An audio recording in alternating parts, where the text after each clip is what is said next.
Hola, soy María José Monro, soy trabajadora social sanitaria y profesora asociada en el Departamento de Trabajo Social y Servicios Sociales de la Universidad de Valencia.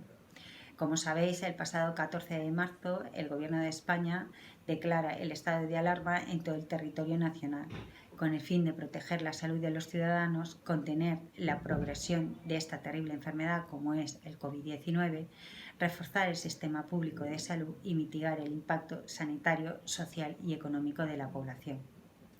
Esta emergencia sanitaria ha puesto nuevamente al colectivo de trabajo social en la primera línea de acción frente a los efectos sociales surgidos por la pandemia del COVID-19. De ahí que el Servicio de Trabajo Social Sanitario de los diferentes departamentos de salud de la Comunidad Valenciana hayamos elaborado un plan de emergencia social sanitaria por COVID-19 donde se recogen las principales líneas estratégicas de actuación alineadas a las recomendaciones elaboradas por el Consejo General de Trabajo Social y la Asociación Española de Trabajo Social y Salud. En este contexto de emergencia sanitaria por COVID-19, el objetivo de intervención del trabajador social es garantizar la atención de la población según sus necesidades, además de articular los recursos de apoyo social y sociosanitario que necesiten aquellas personas que han sido diagnosticadas o que requieran medidas preventivas con indicación de aislamiento social o confinamiento. Este aislamiento podrá realizarse o se ha realizado tanto en el domicilio previa valoración de idoneidad como en otros dispositivos alternativos acordes a las necesidades psicosociales y de autonomía de cada persona. En este sentido, se definen tres líneas estratégicas. La primera de ellas hace referencia a la organización del servicio de trabajo social. Inicialmente se crean unos equipos de contención en todos los dispositivos sanitarios, tanto en atención primaria como en las unidades de apoyo, incluida salud mental, o en los distintos hospitales, tanto de agudos como crónicos, con la finalidad de garantizar la continuidad asistencial y el seguimiento en situaciones de emergencia COVID. Los trabajadores sociales hemos realizado nuestra intervención a través del teléfono o utilizando otros medios telemáticos como el correo electrónico, o incluso hemos atendido de manera presencial adoptando las medidas de prevención necesarias para evitar los contagios. También hemos elaborado diferentes procedimientos de intervención social sanitaria frente al COVID-19, como es la gestión social de las situaciones de aislamiento preventivo en el domicilio o el procedimiento de actuación para el alojamiento alternativo y asistencial en hoteles medicalizados. Ambos documentos han sido presentados en la Consejería de Sanidad Universal y Salud Pública. Actualmente seguimos trabajando en la elaboración de indicadores unificados y coordinados para intervenir y trabajar con la población en las diferentes fases de desescalada en la que nos encontramos. La segunda línea estratégica, como no puede ser de otra manera, hace referencia a la puesta en marcha e implementación de estos procedimientos.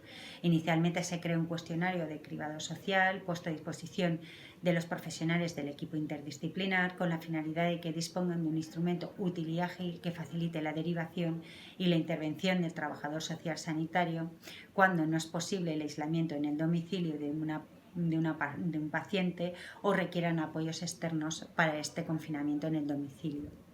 Los trabajadores sociales hemos trabajado para contactar con ellas de forma telefónica y poder realizar un acompañamiento continuado que mejore la situación de aislamiento y soledad de las personas.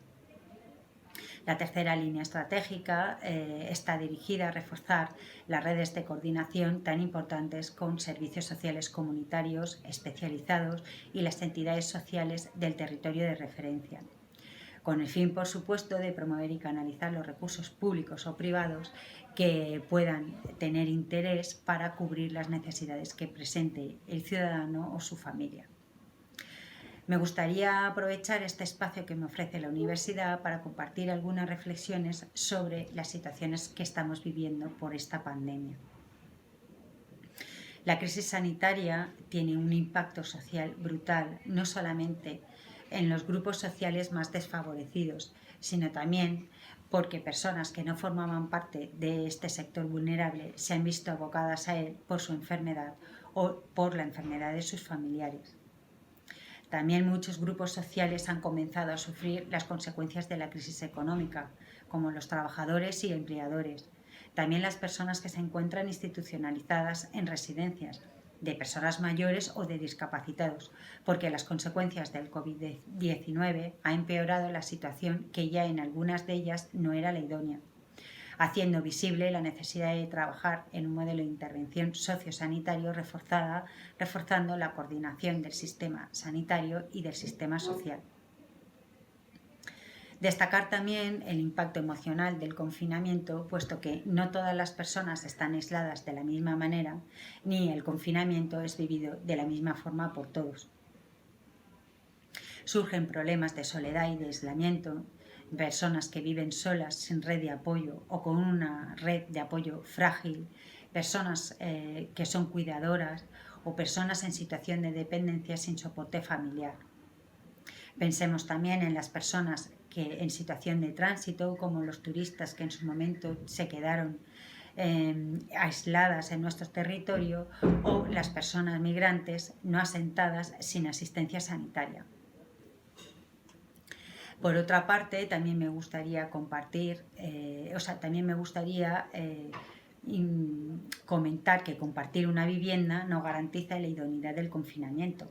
Hablamos de personas en situación de riesgo por violencia, hogares monoparentales con menores sin red de apoyo, personas en situación de calle. Los trabajadores sociales hemos estado trabajando en la búsqueda de recursos alternativos para que ninguna persona pudiera pasar la cuarentena o el confinamiento en la calle.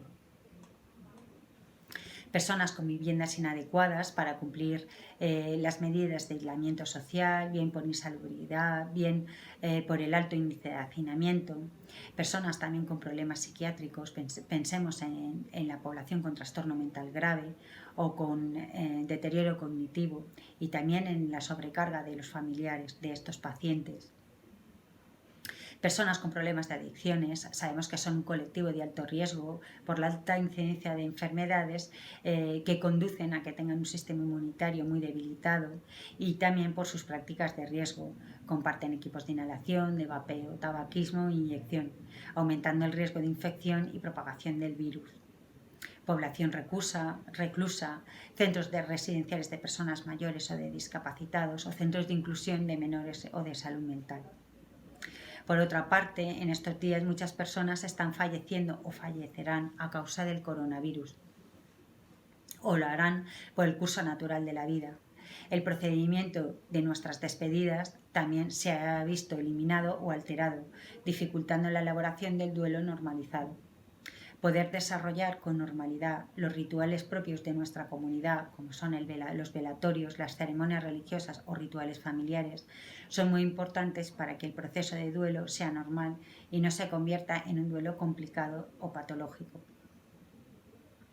Destacar también que han surgido otros problemas de índole emocional, como el miedo, la inseguridad, la perplejidad ante lo que hemos y estamos viviendo.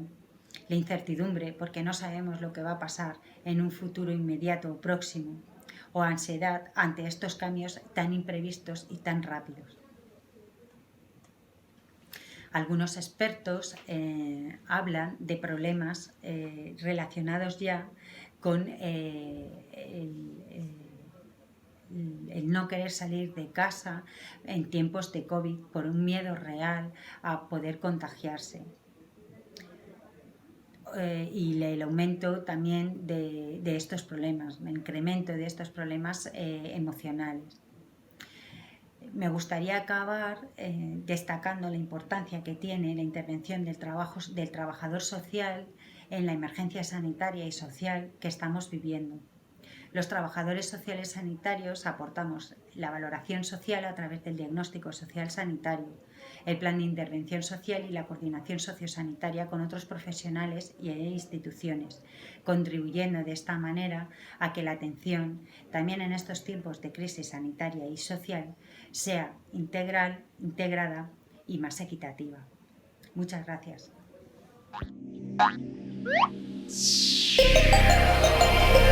Universitat de València.